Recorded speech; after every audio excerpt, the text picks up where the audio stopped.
Good morning students. Hindi व्याकरण के अंतर्गत आज हम पाठ 14 वाक्य विचार का अध्ययन करेंगे।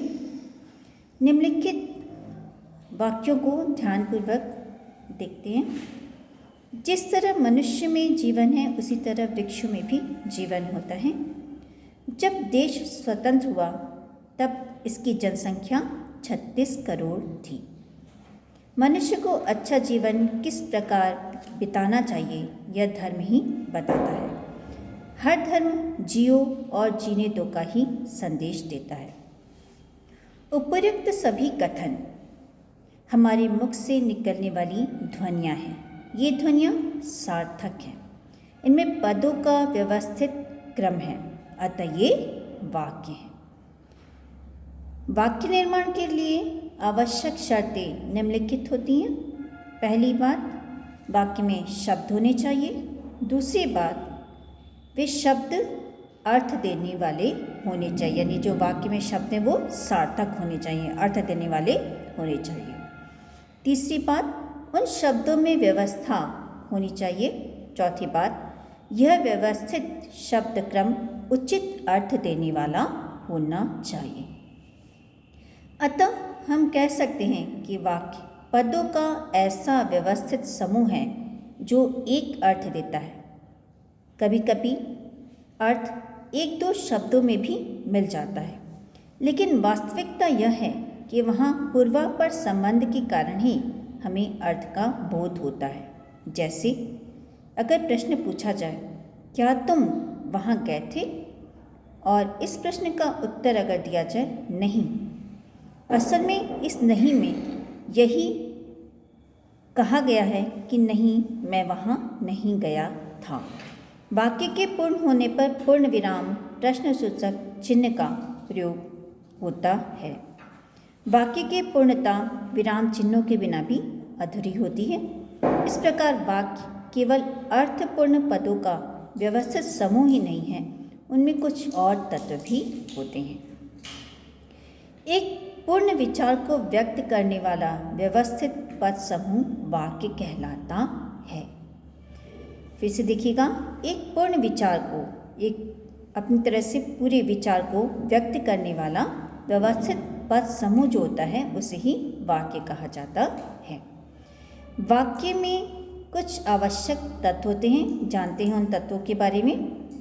वाक्य का पहला तत्व है अपेक्षा की पूर्ति। कोई वाक्य जब तक अर्थपूर्ण नहीं होता तब तक वह वाक्य की श्रेणी में नहीं आ पाएगा। जैसे बस का टायर। ऐसे में पाठक या श्रोता माने सुनने वाले के मन में प्रश्न रह जाता है कि बस का टायर, इतना बोलने मात्र से कोई क्या कहना चाहता है।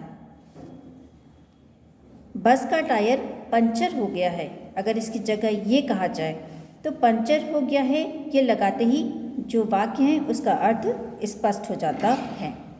दूसरा है योग्यता। केवल व्याकरण की दृष्टि से पद रचना सही हो जाने से वाक्य नहीं बनता है। अगर व्याकरण की दृष्टि से पद रचना सही हो तो उसे ही वाक्य पूर्ण नहीं माना जाता है। उसमें बात समझाने की योग्यता भी होनी चाहिए। जैसे गाड़ी टहल रही है। व्याकरण की दृष्टि से क्रिया और दूसरे पदों का पदक्रम सही होने पर भी हम गाड़ी के चलने को गाड़ी का टहलना स्वीकार नहीं कर सकते हैं। तो वाक्य में योग्यता होनी चाहिए अपनी बातों को समझाने की।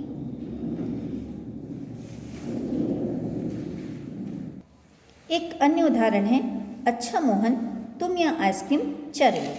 चरना का अर्थ खाना ही होता है, लेकिन इसका प्रयोग, इस शब्द का प्रयोग पशुओं के लिए किया जाता है। अगर हम मनुष्यों के लिए शब्द का प्रयोग करेंगे तो भाव गलत हो जाएगा। इसलिए वाक्य में योग्यता होनी आवश्यक होती है। तीसरा है पदक्रम या अन्विति। वाक्य में पदों का उचित क्रम और उनमें लिंग वचन संबंधी संगति होनी चाहिए। उदाहरण के लिए, मेरे माताजी बाजार गए हैं। यह वाक्य व्याकरण की दृष्टि से अशुद्ध है। यहाँ पे शुद्ध वाक्य होगा, मेरी माताजी बाजार गई हैं। हिंदी में सामान्यतः पहले कर्ता, फिर कर्म, फिर क्रिया का आना होता है। इनके बीच में इनके विस्तार तो आते ही हैं। अब जानते हैं वाक्य के अंग के बारे में। रचना के आधार पर वाक्य के 2 अंग होते हैं, पहला उद्देश्य और दूसरा विधेय। उद्देश्य जिसके बारे में बात हो रही है अर्थात कर्ता तथा कर्ता का विस्तार वाक्य के उद्देश्य के अंतर्गत आते हैं। जैसे मोहन कविता पढ़ता है, यहाँ पर मोहन के बारे में बात की जा रही है कि मोहन कविता को पढ़ रहा है, इसलिए मोहन यहाँ पर उद्देश्य है।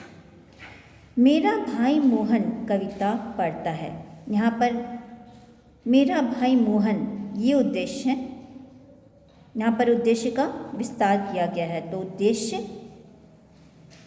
अर्थात कर्ता तथा कर्ता का विस्तार ये दोनों ही वाक्य के उद्देश्य माने जाते हैं।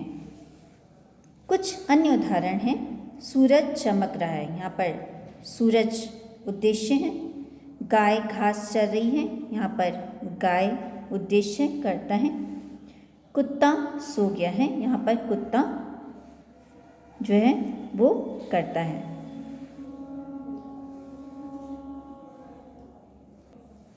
विधेय माता जी सैर कर रही हैं। मधुर चाय बना रहा है। उन्मुक्त को नींद आ गई है। सरोज शरबत पी रही है। यहाँ दिए गए मोटे छपे अंश विधेय हैं, क्योंकि यहाँ यह बताया गया है कि उद्देश्य कर्ता क्या कर रहा है। तो कर्ता क्या कर रहा होता है, उसकी क्रिया का जो विस्तार होता है उसे ही विधेय कहा जाता है। उद्देश्य की क्रियाओं या कर्म के विषय में जो कुछ कहा जाता है वह विधेय के अंतर्गत आता है। यो तो उद्देश्य का भी अपना विस्तार होता है, परंतु उसे हम विधेय नहीं कह सकते हैं। वाक्य और पदक्रम। हम पदक्रम से परिचय प्राप्त कर चुके हैं। वाक्य में संज्ञा, सर्वनाम, क्रिया, विशेषण किस क्रम में आते हैं इसका अपना महत्व होता है। सामान्य अभिव्यक्ति में इनके क्रम का पालन किया ही जाना चाहिए। केवल तिर्यक अभिव्यक्ति या बलाघात यानी किसी शब्द विशेष पर बल देने की स्थिति में आंशिक विचलन सौद्देश्य होता है। सामान्यतः क्रिया जो होती है वो कर्ता के बाद आती है। कर्म कर्ता और क्रिया के बीच में फंसा हुआ होता है। 2 कर्म होने पर गौण कर्म मुख्य कर्म के पहले आता है। जैसे मैंने आपको पुस्तक दी, यहाँ आप गौण कर्म है और पुस्तक प्रधान कर्म है। परसर्ग या कारक चिन्ह अथवा विभक्ति चिन्ह संज्ञा या सर्वनाम के बाद में लगते हैं। संज्ञा, सर्वनाम, विशेषण या क्रिया के विस्तारक पद इनसे पहले लगते हैं। जैसे सुंदर, घड़ी या तुम्हारा, वह। क्रिया विशेषण क्रिया के पहले आता है। जैसे धीरे चलो, यहाँ पर क्रिया विशेषण धीरे क्रिया चलो के पहले आया है। समुच्चय बोधक या योजक जिन्हें जोड़ते हैं उनके मध्य में आते हैं। जैसे आप और हम, यहाँ पर और समुच्चय बोधक बीच में आया है। संबोधन या विस्मयादिबोधक पद सामान्यतः वाक्य के प्रारंभ में आते हैं। सुनो, इधर मत जाना, बच्चों यहाँ कब तक बैठे रहोगे। यहाँ पर संबोधन किया जा रहा है बच्चों को, तो ये वाक्य के प्रारंभ में आते हैं।